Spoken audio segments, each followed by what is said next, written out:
mhuri yeZimbabwe muri kutiona kapo Maijilimba production nemhuri yangu tiri kuma auditions edu nezuro.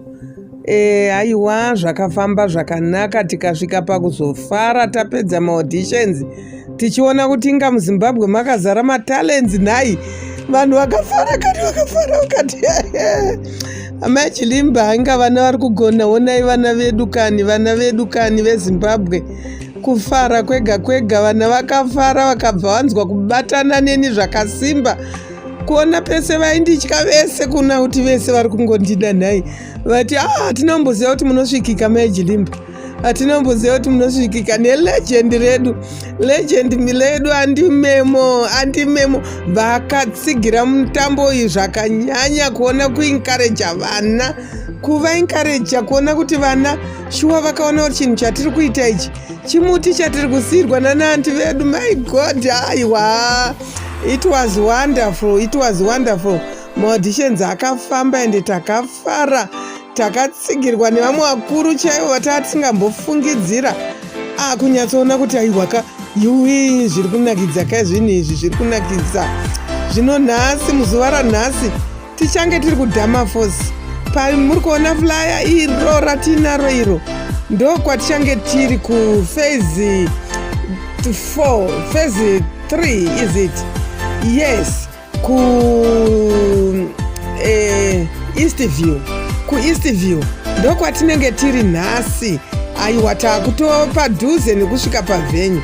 Saka munhu wese zvakakasununguka, mucheche chaiye anoaudishinwa, muchembera kubata mudonzvo anoaudishinwa, nyangwe uri webasa, nyangwe dai uri nekubasa kwaunoenda unoaudishinwa, uchitoburitsawo talent yako, ngoonesiwadzwa talent yako.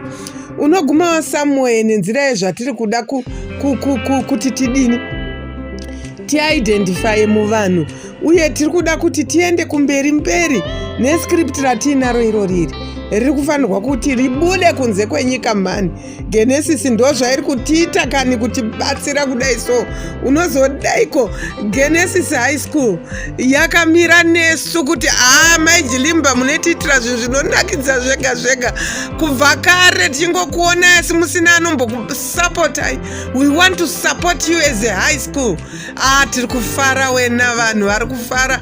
Saka tiri kuda vana vari kudzidza muGenesis nezvimwe zvikoro, tiri kuda vachembera, tiri kuda vechidiki, vakuru, vadiki, zvese. Hapana eji isinga ekte, nyangwe nhumbu chaiyo ino ekta, tiri kuida.